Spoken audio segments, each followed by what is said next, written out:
2010ஆம் ஆண்டு. அப்போது திமுக ஆளுங்கட்சி, அம்மா அவர்கள் எதிர்க்கட்சி. ஒரு பெரிய மிரட்டல் விடுத்து அம்மா அவர்களுக்கு எதிராக மதுரை மாவட்டத்தில் பல இடங்களில் போஸ்டர் ஒட்டியிருந்தார்கள். அந்த போஸ்டரில் அம்மா அவர்கள் மதுரைக்கு வந்தால் திரும்பி செல்ல மாட்டார், மதுரைக்கு அம்மா அவர்கள் வரக்கூடாது என்று மதுரை மாவட்டத்தில் பல இடங்களில் அந்த போஸ்டரை ஒட்டி பெரிய மிரட்டல் எல்லாம் கொடுத்தார்கள். அதேபோல் ஜெயா டிவிக்கும் மிரட்டல் தொலைபேசிகள், மிரட்டல் கடிதங்கள் வந்து கொண்டிருந்தது. ஜெயா டிவியின் செய்தி பிரிவினர் இந்த மிரட்டல்களை பற்றியெல்லாம் தியாகத்தலைவி சின்னம்மா அவர்களிடம் சொல்லி அம்மா அவர்களின் கவனத்திற்கு கொண்டு சென்றார்கள்.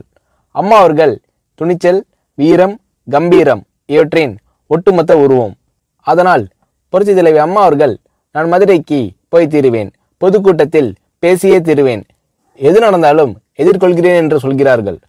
ஒரு கட்டத்தில் ஜெயா டிவிக்கு மிரட்டல் எப்படி வருகிறது என்றால், ஜெயா டிவியின் அலுவலகத்தை வெடிகுண்டு வைத்து தகர்ப்போம், அம்மா அவர்கள் மதுரைக்கு வந்தால் ஜெயா டிவியை ஒழிப்போம், இப்படியெல்லாம் நிறைய மிரட்டல்கள் தொலைபேசியின் வாயிலாகவும் கடிதத்தின் வாயிலாகவும் வந்து கொண்டிருக்கிறது.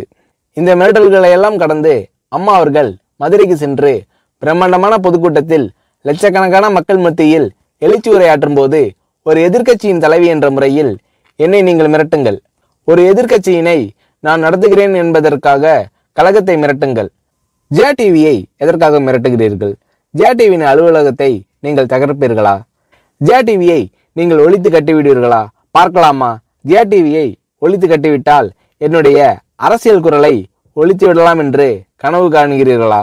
ஜெயா டிவி என் உயிருக்கும் மேலானது, நான் என்னுடைய உயிரை விட அதிகமாக நேசிப்பது, என்னுடைய அரசியல் கரமாக நான் போற்றி புகழ்வது, அதன் மேல் நீங்கள் கை வைப்பீர்களா, பார்க்கலாமா என்று எழுச்சி உரையாற்றினார் புரட்சி தலைவி அம்மா அவர்கள். இப்படியெல்லாம் அம்மா அவர்களின் அன்புக்கும் மரியாதைக்கும் பாத்திரமாக ஜெயா டிவி இருந்தது.